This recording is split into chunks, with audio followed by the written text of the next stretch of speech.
Ever get sucked into a story, and wonder, like, wow, how did they do that? How'd they make me care so much? Like magic, right? Yeah.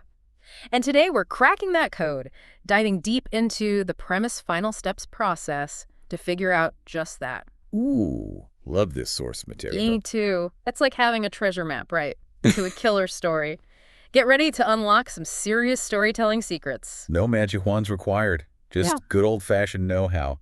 And this source material, it jumps right into it with, like, conflict. Storytelling 101, sure. Right. But they make a really good point, though, that it's not just about any clash, right? It's about zeroing in on the central struggle. Oh, totally. Like figuring out who's battling who or what and what's at stake. Exactly. It's that why behind the conflict that's crucial.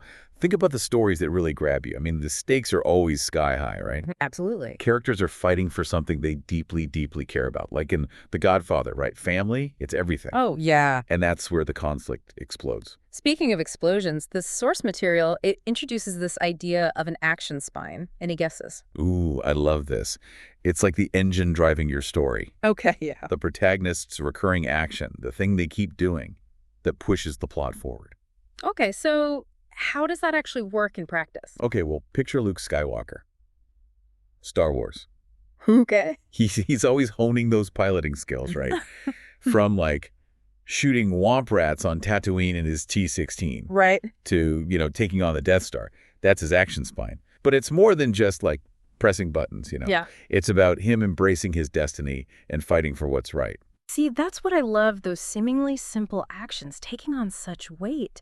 And the source material, it doesn't stop there. It dives into how this action spine reveals a character's transformation. Oh, 100%. No. It's not enough for things to just happen, Yeah. right? Your character needs to change because of them. Think about Michael Corleone in The Godfather. Yeah. Starts out wanting nothing to do with the family business. Right. But his actions, driven by revenge, transform him into the very thing he swore he'd never become. Wow. That is character development. And the source material really hammers home this idea of change, whether it's for better or worse, being critical. It's like the saying, be careful what you wish for. Yeah, right. Because the act of fighting, of striving, it changes us. It does. Sometimes those changes are for the good. Sometimes, not so much. And that's where the drama unfolds. Right. The source material, it uses the phrase unintended consequences. Oh, I love that. Yeah, and it got me thinking, it's those unexpected twists and turns that keep us on the edge of our seats. Of course. Yeah. I mean, we are hardwired for stories that surprise us, Right. that show us that ripple effect of choices. It makes those characters so much more human, so much more relatable. It's funny. We often think about stories as being about, like, individuals, right? But this source material brought up something I'd never even considered. It uses the Canterbury Tales as an example.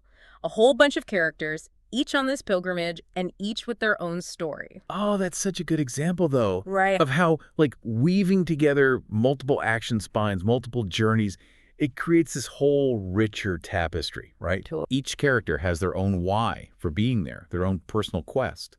But it's the intersection of those quests that makes the story sing. Okay, so we've got conflict, we've got change, but then the source material throws this curveball, the moral dilemma. They're talking about those moments when a character has to make this, like, gut-wrenching decision, often with no easy answers. Right. It's about putting your characters through the ringer, making them choose between two paths where neither one is perfectly right or wrong. Ooh, yeah. Man, those choices, they reveal a character's true colors. They really do. They brought up Sophie's choice, which is just, brutal. And it made me realize that sometimes the toughest battles aren't against, like, outside forces, but within a character's own heart and mind. Totally. This source material even calls those internal conflicts ticking time bombs because they add a whole other layer of tension, right? Right. We're not just wondering what will happen, but who the character will become because of the choice they make. It's like they're wrestling with their own personal demons. Speaking of wrestling with demons, the source material uses the movie Tootsie as a case study.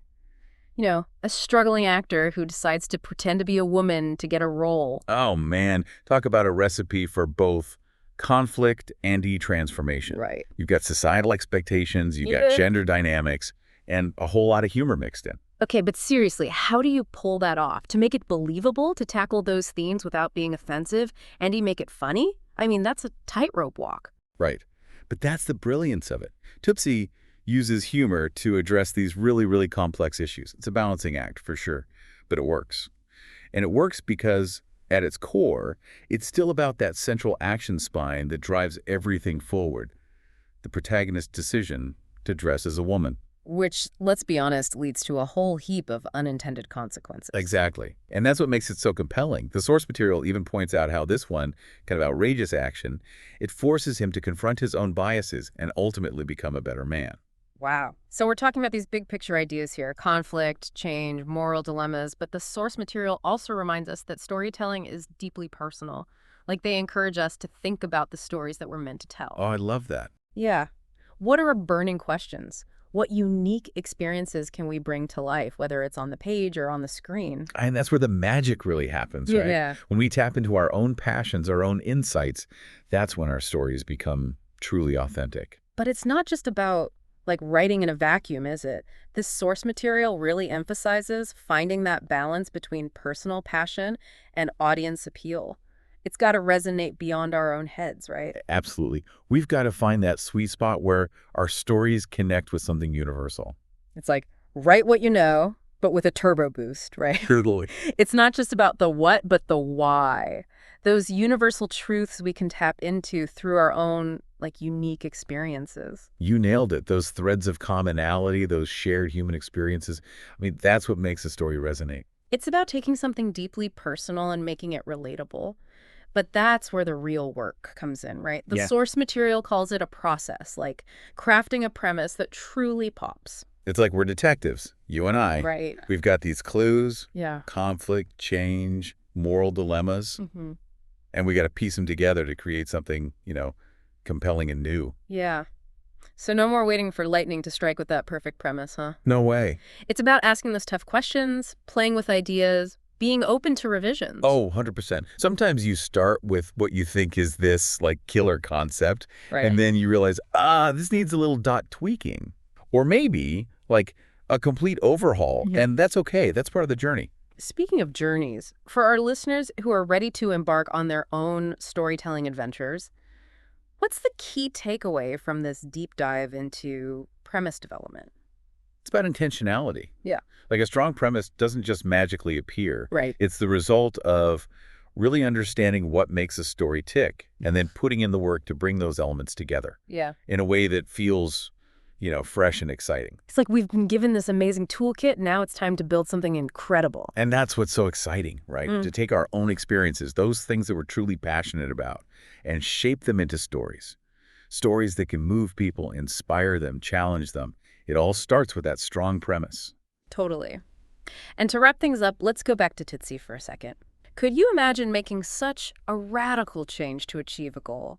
What would that reveal about your values? It's a question worth pondering. Absolutely. Sometimes it's in those moments of, like, extreme transformation that we discover who we truly are. And that, I think, that makes for a heck of a story. That's all the time we have for today's deep dive. Remember, every great story, it starts with a strong premise. You've got the tools. Now go out there and create something amazing. Until next time, happy writing.